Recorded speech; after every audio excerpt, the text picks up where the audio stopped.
Urriko etenaldiaren ondoren, ligan bueltan gatoz, Reala bueltan da, eta, paroi txiki honen ondoren, berriz ere, komentatu behar dugu, zer dagoen Realaren inguruan, zein den gure egoera orain momentuan, eta batez ere, zer datorren urrengoko jardunaldietan, Markel. Bai, itxura bihurtzen ari da geldialdi hauetan Realarentzat dinamika aldatzeko aukera bat izatea, baina baitxa ere gure nazioarteko jokalarientzat garrantzitsua izaten ari da, ze zifra nahiko onak itzen ari dira. Ointxe komentatuko dugu, baina bai Zuzirentzat, bai Hartzabalentzat beste behin ere, eta itxura bihurtzen ari da ez, Espainiarekin golak eta golak sartzia, eta ez dakit jada zenbat dira, baina 19 uste dut direla, lehen aipatu zuzuk, orduan, espero dugu Realarekin ere dinamika hori jarraitzia. Bai, esan beharra dago, hemen albiste onak ditugula eta albiste txarrak, baina agian albiste garrantzitsuena da, Realak ez duela entrenatzailea aldatu, komentatu genuen zerbait izan zen, azken partida den ostean, Rayo Vallecanoren aurkako partida den ostean, ze partida hark utzi zizkigun sentazioak oso txarrak izan ziren, eta orain pixka bat dirudienez baretu da, ez? Partida osteko berotasun hori, eta beste ikuspuntu batekin hartzen ditugu urrengoko partida hauek azaroko etenaldia baino lehenago. Albiste on horietan, adibidez, jokalari hauen errendimendua dago, beraien selekzioarekin ondo egin dutela eta, agian konfiantzarako ondo etorri altzaiela, eta bestalde Reala gutxinaka jokalariak berreskuratzen joan dela, ez? Aurreko egunetan ikusi ditzakegun irudietan, behintzat horixe ikusi dugu. Bai, batez ere Jangelen debuta, Osasunaren kontrako lagun arteko horretan ez, nahiko polemikoa, batzuentzat ez, nahiko polemikoa, ze prentsa ezin izan zan sartu, gero ikusi genuen boikot hori ere juntzala Sanseko prentsa horreko horretan, baina bai, Jangel batez ere errekuperatzia edo behintzat bere debuta ikustia garrantzitsua da, ze espero dugu datorren partietarako zutabe bat izango dala, eta Oskarsonekin berdina, ikusten ari gera eskuin banda horretan, bai Guedes eta bai Kubo ez direla finari, orduan, Oyarzabal banda ontara pasatzia eta Oskarson, eta gogoratu behar dugu Oskarson denboraldia oso ondo hasi zuala, errekuperauta izaten baldin badugu, hor beste aukera bat izango dugu, ez? Horreko postuetan. Bai, jokalariak berreskuratzea, eta gero selekzioarekin joan direnak ere ondo aritzea, albiste ona da Realarentzat, ze azkenean gero eta jokalari gehiago, gero eta hobeto. Eta geldialdi honek, etenaldi honek utzi dizkigun beste albiste batzuk, berrikuntzak izan dira. Hau da, Gorrotxak, Ruperezek eta Jon Martinek berritu dute kontratua, eta hori oso albiste ona da Realarentzat, etorkizuneko jokalariak baiti da, ez soilik orainaldiko jokalariak, eta horren beste urtez berritzea kontratua, taldearen apustua da, baina baita ere jokalari hauena Realean geratzeko eta beraien karrera Realean egiteko, behintzat kontratua amaitu arte, ez? Bai, azkenean etorkizuna eraikitzea oso garrantzitsua da, eta agian jokalari hauentzat lehenengo urteak dira lehenengo taldearekin, baina bi hiru urtez jokatu ostean ikusiko dugu hasita ongo diren jokalariak izango direla, eta segurazki zutabietako bat izango dela. Lehen aipatu oso entrenatzaileana, badakigu azte honetan Sergio Francisco izango gula, baina uste dozu entrenatzaren bat daola horre kamaran, ja prestauta edo isa fitxeuta? Izen batzuk atera dira, eta nik uste dut logikoa dela, kontuan izan da Sergio Franciscoren egoera orain momentuan zein den, baina nik uste dut Aperribairen zuzendaritzak ez duela prisa hori izango, edo ez duela erabakirik hartuko behintzat adibidez bigon galtzen badu, ez? Nik uste dut taldearen apostu izan dela, klubaren apostu izan dela Sergio Francisco, eta orduan merezi duela klubak konfiantza hori ematea, baina gero egia esan bere erantzunkizun zati handia dauka entrenatzaileak, eta hori zelaian erakutsi behar da, hau da, Realak aldaketa bat eman behar du bai edo bai, ze hemen Samu Balkarzelek emandako datu bat ekarriko dugu, azken 10 urteetan, 10. jardunaldira jaitsierako postuetan iritsi diren taldeen 60%, bigarren mailara jaitsi da denboraldi amaieran. Orduan aldaketa bat behar da, eta hori horrela da, errealitatea da. Azkenean datu hori oso gordina da, oso krudela, jaitsiera hitz egitea 10. denboraldia iritsi baino lehenuo, pena handia ematen du ez, baina egia da hori dala gure egoera bentxe bertan, eta bera begiratze hori gora begira, jarri beharko gerala bera begira baino. bueno, kontratu luzepenen arrazoietako bat ere, nik uste izan dela, baretze hori sustatzia, ez? Badakigu zaletuak, bueno, nahiko bero daudela, eta orduan, albiste honak ekartzia, oso garrantzitsua da. Estrategia komunikatiboa, ez? Esaten dena, Bai. nik uste dut. Bai, hori, argi eta garbi. Albiste txarrekin baldin bagoaz, bueno, albiste txarrak, kako txartian, Kubo, naiz eta minduta egon, Japonekin jokatu du, eta espero dugu, demoraldinetan ez, hurrengo partietan, ondorio latzen bat izatia, ez?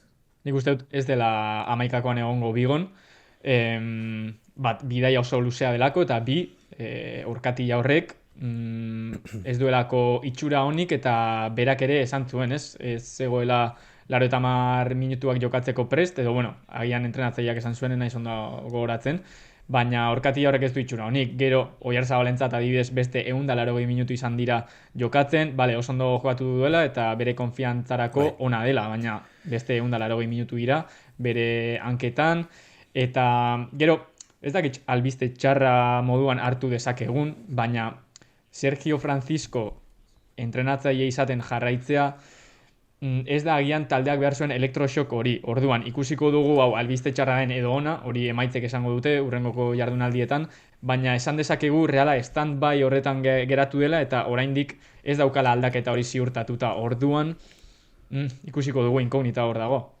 Bai, azkenan dirudi aukera gehiegi ematen ari gara Sergio Franciscori, baina gisa da, eta seguru nahu aurreko aste hontan txarlaren bat euki dutela jokalari garrantzitsunekin, Gorrotxek aipatu zuan, bastelenian bileratxo bat euki zutela euren artean, goguratu behar dugu Sergio Francisco eskatu zuan fitxaketa bakarra ointxe daola prest jokatzeko, eta urriak 15 da, osea, imaginau, ez? Azkenian, margin hori ere eman behar genion Sergio Franciscori, orduan, orain bai, arma guztixak eta baliabide guztiak berezku izan da, bai, eta nik uste 100% dala, azkenengo aukera. Bai, eta nik uste dut hemen taldeari eta Sergio Franciscori komeni zaiola epe motzerako helburu bat markatzea. Hau da, azaroko etenaldira, beste etenaldi madarikatua daukagu azaroan, azaroko etenaldira jeitxiera postuetatik kanpo heltzea, dinamika pixka bat hobeago izatea eta gutxinaka puntuak irabazten joatea. Ze urrengoko aurkariak ikusita, ez dira aurkari errazak, egia esan 2 partida dauzkagu etxean eta 2 kanpoan ligan eta gero kopako lehenengo ronda ere, baina ez dira aurkari errazak eta ez dugu erraza izango dinamika hobetzea, ze azkenean taldea larri dago, aurkari moduan izango dituen taldeak dinamika honean heltzen dira eta beste batzuk ere pixka bat estu daude, orduan nik uste dut lehiakortasuna hor handitzen dela eta bizita zailak dira. Bai, kontuan hartu da, kasu batzuetan, badaola talderen bat, merezita zuen baino puntu geixo ditzuela, adibidez Oviedo, eta ikusi gogo entrenatzei aldaketa izan duela orain, eta Realaren kasuan nik uste alderantzizkoa izan dela, ez? Nik uste merezita baino puntu gitxio dazkala, baina lata guztiz ere hau ez da eskusa, eta egoera horri aurre egin behar dio.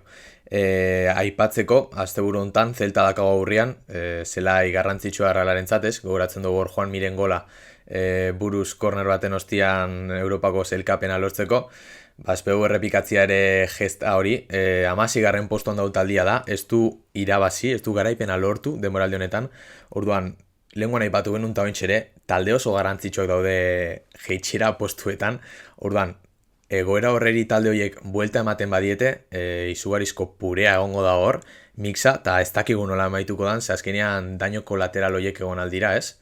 Bai, eta eske, orain momentuan, Zelta Realaren aurkari zuzena da, lehiakide zuzena, beko postuetan dago, eta egia esan ez du lortu garaipenik oraindik, baina ideia finkoa daukan talde bat iruditzen zait, ez da ari lortzen, pasaren urtean jokatze zuen moduan jokatzea oraindik, sentsazio on horiek eta emaitz on horiek lortzea, baina hemen aipatu behar da, Europa Liga ari dela jokatzen eta agian ez daudela oso ohituta ere,